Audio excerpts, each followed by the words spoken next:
All right, I love it. You hate it. It's time to update. No, that's backwards. You love it.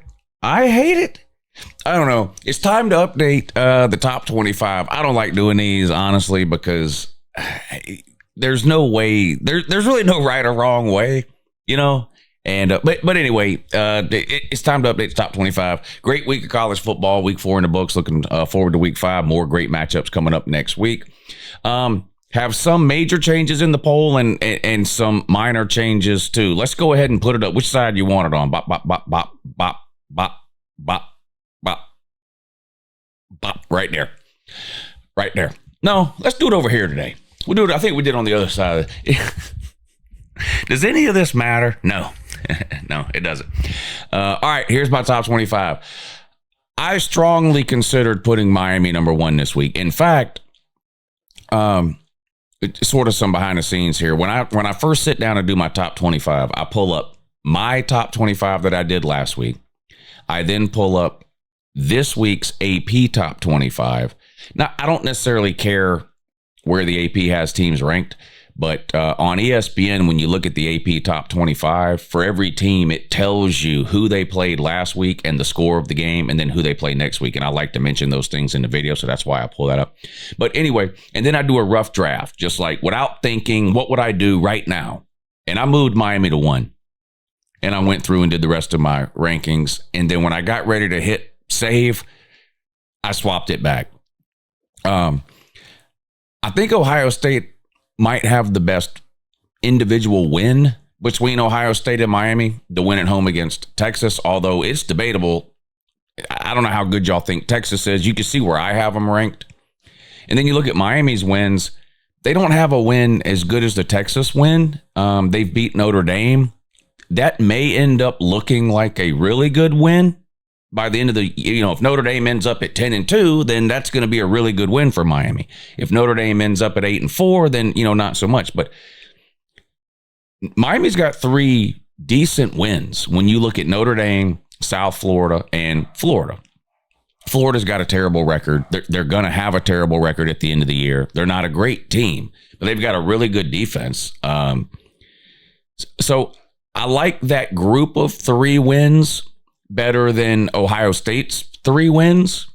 And Ohio State has had a bye week already. Miami hasn't. So Ohio State's only 3-0, whereas Miami is 4-0. So I do think there's some justification for people if they wanted to move Miami to 1.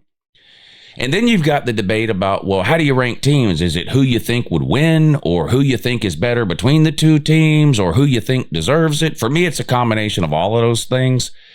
This isn't a power rating. So just because I have a team ranked number 1 doesn't necessarily mean I think they would beat the team I have ranked number 2. Just because I have a team ranked, well, here you go. How about this? Just because I have a team ranked 4th doesn't mean I think they will beat a team ranked 17th. That would be a power rating. I don't do power ratings. I do rankings. So it's a combination of how good I think a team is, what are their best wins, if they have any losses, who are those losses to, and then their resume as a whole. And the resume as a whole is where Miami has a pretty strong case. They have played a tougher schedule so far overall than than Ohio State has. But I left Ohio State at 1. They're the reigning champs. They haven't lost a game yet. They've looked pretty impressive against, in other words, they've blown out the teams they were supposed to. And we'll find out about all of this as the season goes along. So there's I know people are going to do it anyway, but there's really no point in getting bogged down about whether a team is 1 or 2 or 6 or 8 or, 20 or 22. Or 5 or 9. Like, a lot of this stuff is going to work itself out on its own. And because we have a 12-team playoff, look, Ohio State and Miami would both be in the playoffs if they started today. And that's really what we're working towards, right? Ohio State was off this past week. They play at Washington this coming week. That's going to be a tough game, I think, for Ohio State. Washington is better, I think, than a lot of people think they are. they're not good enough to win the Big Ten or anything like that, but they're also not the train wreck they were last year. I think Washington's going to beat somebody this season in the Big Ten where people go, whoa, I didn't see that coming. It's at Washington. I think Ohio State will win the game, but it's worth keeping an eye on, I think. Miami, of course, beat Florida this past weekend 26-7. Now they get their first bye week. Miami has a weird scheduling quirk where they're on a bye week this week. Then they play Florida State. Then they have a bye week after that. So they've got 2 bye weeks in a 3-week period, Miami does. But that's my 1 and 2. Oregon, I left at number 3. Oregon is destroying everybody they play. They look like a really good team against garbage competition. I love that Oregon is playing at Penn State this week because Oregon and Penn State, to me, are 2 of the teams that people like have the most amount of questions about still entering week 4 and 5. I think Oregon and Penn State are both good teams. I think they're both likely to make the playoffs. Oregon has looked like the better team. They're playing on the road at Penn State this week. But if you look at the line, Penn State is favored by 3.5. Some people are going to go, that's crazy. Penn State's terrible. They're overrated. Look at the record against top 10 teams, blah, blah, blah, blah. Okay, well, bet your life savings on Oregon then. And I'm not making a prediction on the game today, but I think it's going to be a good game. Oregon on the road at Penn State this week, but I've got Oregon right now at number 3. The AP has them at 6, by the way, which is a little surprising to me. They beat Oregon State this past weekend, 41-7. Oregon State is terrible. Absolutely. Oregon State and Washington State both are absolutely terrible. Washington beat Washington State last week. Oregon beat Oregon State. It's a shame what's happened to Oregon State and Washington State with the collapse of the Pac-12. But I've got Oregon at 3. They play on the road at Penn State this coming week. All right, now here's where some things start to change in my rankings from last week. I had LSU at 4 last week. Now, LSU went out this weekend and played their best game. They beat Southeast Louisiana 56-10, and they finally showed some semblance of an offense. But if you look at their first 2 or 3 games, that was missing. Their offense has been on a milk carton so far to start the season. There was rumors that Nussmeier may have some sort of an injury. I don't buy that. I don't believe it at all. In fact, I think it's completely made up. I think it's a total fabrication and a lie. I think LSU's offense just wasn't very good for the first 3 weeks of the season. If Nussmeier had any type of actual injury, there's no way he plays in this game this past weekend against Southeast Louisiana when they've got a game coming up next week on the road at a red-hot Ole Miss team.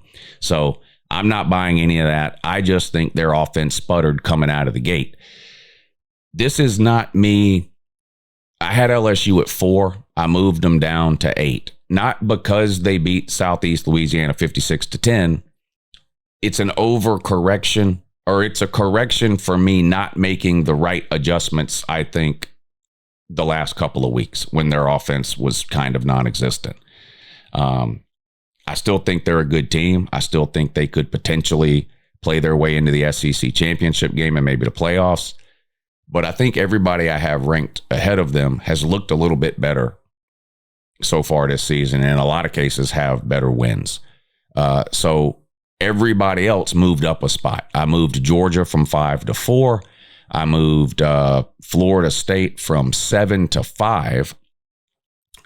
Indiana, of course, or Illinois, fell completely out. But and then I moved Penn State back a spot from 5 to 6. Penn State was on a bye week this past week, but they're another one like LSU. Where's the offense? Now, before anybody jumps on me, before Georgia beat Tennessee, I had dropped Georgia all the way down to 7 and 8 in my rankings because they had no offense through the first couple of weeks of the season against bad teams. And I was concerned, is this just playing down the competition? Is this not wanting to show things, you're playing Austin P and Marshall? Like, I questioned it out loud. And so I kept dropping Georgia every week all the way down to 7 or 8 because where's the offense? Well, then they go on the road to Tennessee and put up 44 points. So I moved them back up. If LSU goes on the road to Ole Miss and beats them, they'll move back. They'll move up significantly. So you're going to get mad anyway because I've been doing this for 10 years. I know y'all get mad. You're going to get mad. If you beat Ole Miss, I'll move you right back up. and you'll go back to thinking I'm a ball knower or whatever. If LSU loses, you won't come back and tell me I was right. You'll just disappear from the comment section. But I've got Georgia at 4. They have a huge game this week. They host Bama. And back to the point about my power rankings, this isn't a power rating. I don't rank teams going, I think 1 would beat 2, 2 would beat 3, 3 would beat 4, 4 would beat 5. That's what Vegas does. I don't do that. This is where, again, a combination of where I think a team deserves to be ranked versus where they should be ranked based on what they've done. I've got Georgia at 4. They host Bama. Kirby's only beat Bama once. Georgia as a program is 1-9 against Bama in the last 10 games. I'm picking Bama to win that game. I hope I'm wrong. Georgia's my favorite team. I hope I'm wrong. Georgia's got a 32-game home winning streak, the longest in SEC history. Bama's got to play there at night. Kalen DeBoer's terrible on the road.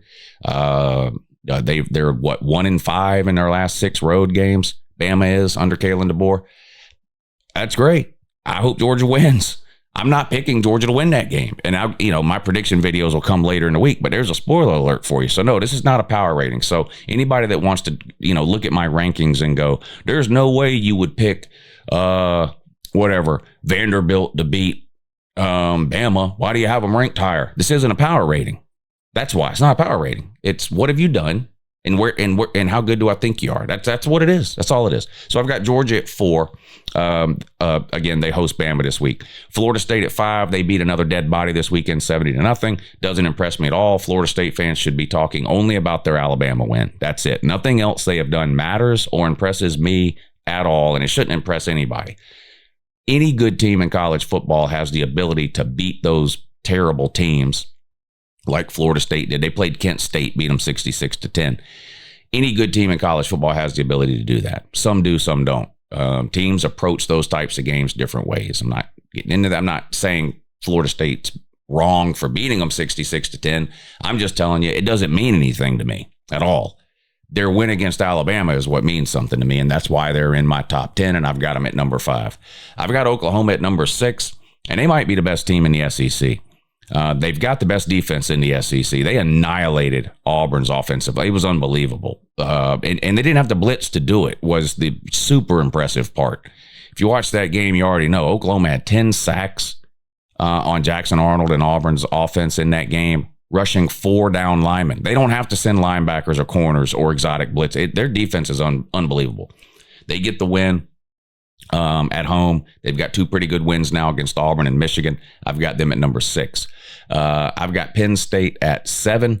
Penn State was my preseason pick to win the Natty. So anybody wants to get, whatever Penn State fans are out there, this idiot's got us ranked 2 or whatever. I picked you to win the Natty in the preseason, bud.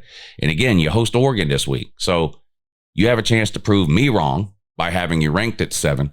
And 99% of the college football world who thinks you're terrible, overrated, your coach doesn't know what he's doing, and you can't beat top 10 teams. You got a chance to prove them all wrong. All you got to do is beat Oregon at home. It's that simple. It's that simple. Got you at number 7. LSU, already talked about them, moved them down to 8. Tennessee's at 9. That's up 1 spot. Tennessee did what they do every year. They scored 1 million points on a really bad team, UAB. Tennessee's secondary is concerning, though. They gave up almost 400 yards passing to a terrible UAB team. That's after giving up over 300 yards passing the week before to Georgia, a team that up until that point has showed zero ability to throw the ball downfield. Again, maybe that's because they were playing Marshall and Austin Peay, or maybe it's because Georgia's downfield passing game isn't that good, except when they play Tennessee. Tennessee's secondary is concerning to me. But because Illinois lost and lost so badly, I had Illinois at 8 last week. Now, in my defense, everybody had them in the top 10. But, yeah, Illinois got destroyed. You can see I moved them all the way down to 25. But I moved Tennessee up from 10 to 9 because Illinois was at 8 and lost. So they kind of moved up by default there. Not impressed because you scored 56 points on UAB. Tennessee does this every year to those types of teams. They've done it this year. To those lower level teams.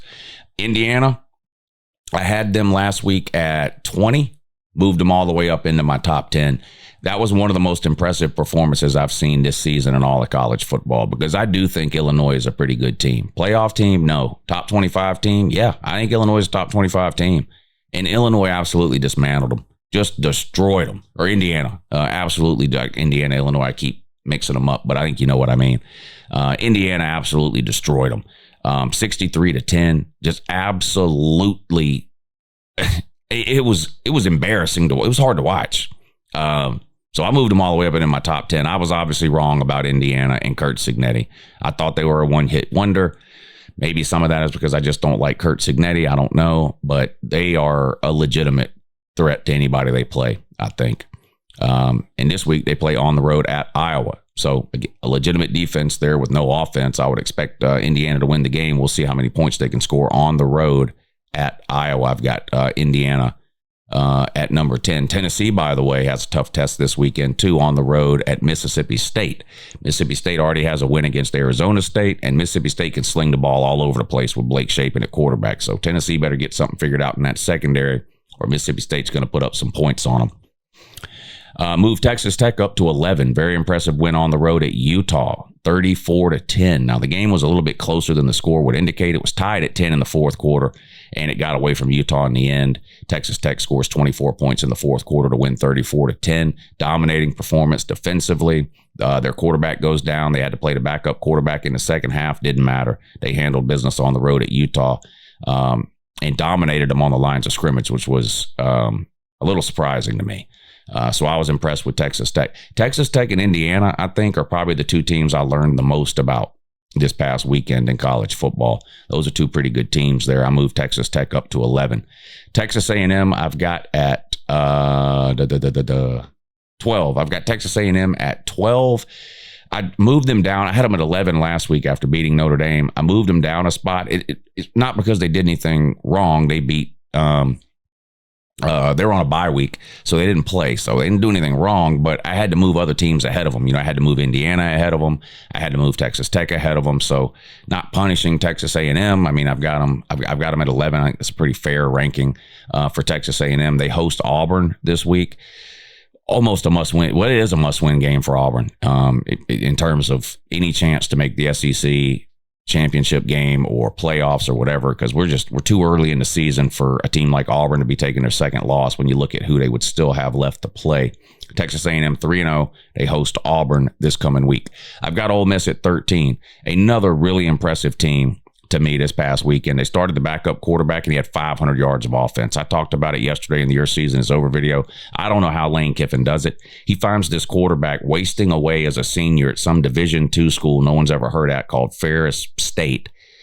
Brings him into Ole Miss, and in one offseason, he's mastered the Lane Kiffin offense and looks better than Austin Simmons, their starting quarterback. The guy is a human highlight reel. It's unbelievable how good he looks running that offense for Lane Kiffin and Ole Miss. They beat a good Tulane team 45-10.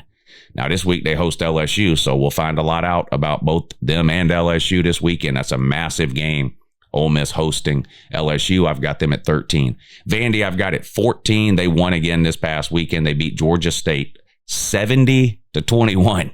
I know I say these scores don't matter to me against these lower classification schools, but y'all, I've been watching college football a long time, and anytime I look down and see 70 next to Vanderbilt, it makes me look twice. Vanderbilt has been a doormat in the SEC and the college football world for decades, and I still cannot wrap my mind around the idea that it might be a legitimate top 25 team, but they are, and they won again against Georgia State. They play Utah State this coming week, so they should keep it going. They're 4-0 now. They'll likely be 5-0 heading into the meat of their SEC schedule, where they're going to play teams like Alabama, Texas A&M. They've got Tennessee at the end of the year, so they've got a chance to either fall off the map or prove that they belong. It's going to be an interesting watch for all of us in Vanderbilt this season, but I've got them all the way up at number 14. I've got Iowa State at 15. Iowa State just continues to win games. They're not the most impressive team that you're going to see on a week-to-week basis, but they just win. They were on a bye this past week. They play Arizona this coming week. And Arizona, I believe, is undefeated. They're not ranked, but I think Arizona is undefeated, so that could be an interesting game at Iowa State. They host Arizona. I've got them at 15. They actually dropped a spot in my rankings from 14 to 15. I swapped them in Vandy. That's literally it. not punishing Iowa State, but more or less just moving Vandy up a spot there. I've got Georgia Tech now at 16. Last week I had them at 13. But then Clemson goes out this week and gets destroyed by Syracuse. So it's not that I don't, I still think that's a really good win for Georgia Tech to beat Clemson. But just like with LSU, every week that goes by, the wins against Clemson are looking less and less impressive. So given that, I'm not really punishing Georgia Tech. I've still got them ranked, I think, really high here at 16. And they've got a shot to make the ACC championship game. If you look at their remaining schedule, the toughest games in conference are NC State and Duke. I mean, they don't play Miami. They don't play Florida State. They don't play Louisville. They don't play SMU. They already beat Clemson. They got the Georgia game at the end of the year, but that's a non-conference game. Georgia Tech could find themselves in Charlotte for the ACC championship game. And if that happens and they make that game at 11-1, they're going to the playoffs. So, I mean, we all have to, the 12-team playoff has made it, like, it just, to say Georgia Tech in playoffs sounds weird. Just like last year to say Indiana in playoffs sounds weird, or SMU in playoffs sounds weird. We're all going to have to get used to this idea that in the age of the 12-team playoff, there's going to be a handful of teams, 4 or 5 probably a year, that make the playoffs that, normally we haven't considered as being like in the upper echelon of college football. But these kinds of things I think are going to continue to happen. I've got Georgia Tech at 13. They beat Temple 45-24. I expected maybe a little bit of a hangover from Georgia Tech, but they won easily 45-24. They play on the road at Wake Forest this coming week. After Georgia Tech, I've got Bama. Look, Bama's looked good the last 3 weeks, right? They lose to Florida State. You didn't know what to make of it. Florida State's coming off of a 2-win season. They go down there and lose. Is that an embarrassing loss for Alabama, or is that a great win for Florida State? Well, right now it's starting to look like a good win for Florida State rather than an embarrassing loss for Bama. Bama beat the soul out of Louisiana Monroe. They beat the soul out of Wisconsin. After that, the 2 really bad teams. Then they had a bye week. Now they get a chance to sort of prove it. This is going to be the first time a lot of people have paid attention to Alabama since that Florida State game, and we'll see. They've had Georgia's number. Kirby seems to have some sort of mental block when it comes to beating Alabama. There's been a lot of years where Georgia was a better team than Bama, but still lost to them. So, I don't know. Like I told you already, I'm picking Bama to win that game. I'm jaded. I've got Bama derangement syndrome or whatever you want to call it, but it'll be a good game, prime time in Athens. I've got Alabama just behind Georgia Tech at 17. Texas, I've got at 18, moved them up a spot after they beat the hell out of Sam Houston State, but that is, again, their offense has been bad 3 of the first 4 weeks of the year. Arch Manning is off to a bad start. Now he had a great game against Sam Houston State, but they're winless. They're 0-4. And then Arch Manning's talking shit to the Sam Houston players. I'm going, what are you doing, man? Come on, that's not a good look. Yeah, 4-yard touchdown run for Arch Manning, and he's in the end zone talking shit to the Sam Houston player. Stop it, bud. That's not a good look at all. Texas has a bye week coming up, and then they play at Florida. Now, Florida's circling the drain. Will Billy Napier have a job by then? Who knows? I don't know. Florida's on a bye week too. Florida does, at least up to this point in the season, have a really, really good defense. So we'll see what Texas is able to do there on the road in Gainesville. That's a dangerous game, I think, for Texas, because if they lose that, it's just the most embarrassing thing imaginable. Even though we know Florida has a good defense, Florida's just a dying program with a head coach that's on his way out, a lame duck head coach, even though he hasn't been fired. We all kind of know it's coming at some point. Florida's going to beat somebody. I don't think they're going to lose the rest of their games, but whoever they beat is going to get clowned into oblivion. Maybe it's Texas in 2 weeks. I don't know, but I've got Texas there at 18. I've got Missouri at 19, and this might be too low. They're one of the most surprising teams in the SEC to me. I thought they would take a step back this season after losing so much off of last year's team that won 9 games. They won 10 games the year before that. I thought they were headed for kind of a rebuilding year. And so far, they've looked impressive to me. They've got one of the best quarterbacks in the SEC, and that Pribula or whatever his name is. They've got, I think, the best running back in the SEC, and Ahmad Hardy, really good offense. They beat South Carolina at home this past weekend, and South Carolina was in desperation mode after losing to Vandy, kind of backs against the wall. South Carolina had to have that win, and Missouri pulls it out 29-20 at home against the Gamecocks. They play UMass this coming week. Missouri does. Southern Cal, I've got there at 20. They scored a lot of points again this weekend at home against Michigan State, but guess what? They gave up a lot too, and that shouldn't be a surprise to anybody. They gave up 31 points to Michigan State. They win 45-31. I stayed up to watch that game. It came on at 11 o'clock at night. Halfway through the first quarter, I had seen what I needed to see about the Southern Cal defense, and it's not very good. So they're not winning the Big Ten, and they're not making the playoffs, in my opinion, but they're undefeated right now. So I've got them at number 20. They play at Illinois this coming week, and I know Illinois got destroyed last week by Indiana. Illinois is in a spot now like South Carolina was in this past week, sort of backs against the wall type scenario. You can't take 2 losses in a row. So I expect Southern Cal to get Illinois' best effort. Southern Cal will probably win the game. I think they've got too much talent at the skill positions. But if Illinois can slow that thing down and make it a line of scrimmage game, I think they have a chance. It's a home game for Illinois. Southern Cal at 20. I've got Mississippi State at 21. They host Tennessee this week. Tennessee should win that game, but Mississippi State and that offense led by Blake Shapen at quarterback can sling it, and they can put up some points. They already have one huge home win this year against Arizona State. If they were to somehow pull this off, it would be one of the biggest wins for Mississippi State in a long, long time. Tennessee should win, but that might be a high-scoring shootout type game there. Blake Shapen versus G5 Joey at Tennessee. I've got Mississippi State at 21. Auburn, I've got at 22. I moved them up. I had them at 25 last week. They lost. I moved them up. I still don't think they're a great team. They've got basically no offense. Their offensive line is terrible. Their only real game plan offensively is either Jackson Arnold scrambling around trying to make something happen with his legs, or closing his eyes and throwing up prayer shots to Cam Coleman. Now, the good news is Cam Coleman's able to catch a lot of those because he's one of the best wide receivers in college football. I'm not sold on Auburn as a whole, but the reality is they're 3-1 with a win on the road at Baylor and a close loss on the road in Norman to a team in Oklahoma that I think is really good.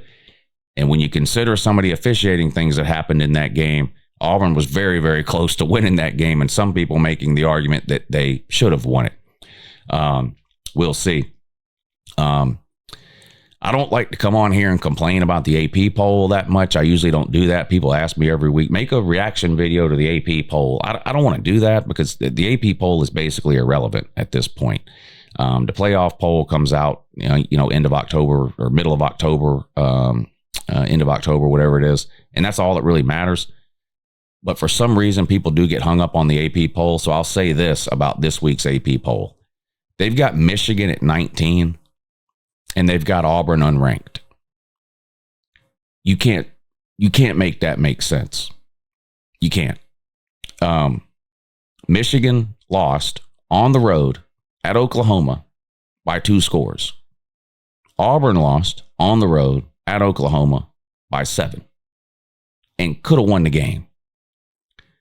Michigan beats Nebraska by 3.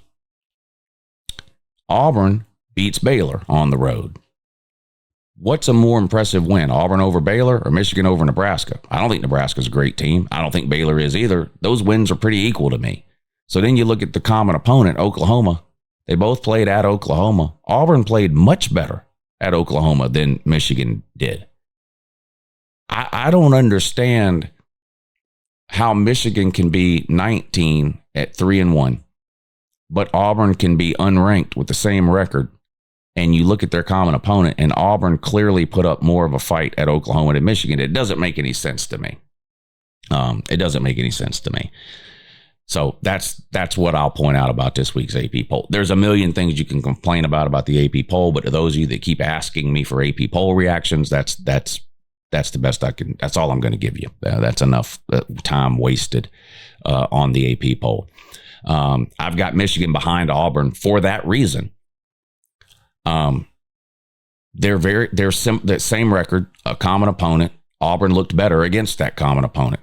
It lost by less points, looked better doing it, had a chance to win. There was never a point in that Michigan-Oklahoma game where I went, man, Michigan might win this game. There were several points in the Auburn-Oklahoma game where I thought Auburn might win that thing. So Make it at what you will. I've got Auburn at 21, Michigan at 22. TCU, I moved into my rankings this week at number 24. They're undefeated, 3-0. They beat SMU in a great game this past weekend, 35-24. And they play on the road at Arizona State this coming week. A huge, huge game in the Big 12. Illinois, I dropped all the way down to 25. I thought about unranking them, but I left them at 25. That's their first loss. They've got to win on the road at Duke, which doesn't look great. And we'll see what happens with Illinois going forward the rest of the season. They host Southern Cal this weekend. So, if they lose this one, they're out of the top 25. We'll have to move somebody else in. And if they beat Southern Cal, then we'll move them up a few spots and maybe Southern Cal falls out or down to 24, 25, something like that. But anyway, that's this week's top 25 for Uncle Lou. Feel free to complain about it in the comment section down below. I appreciate you watching. Have a good morning.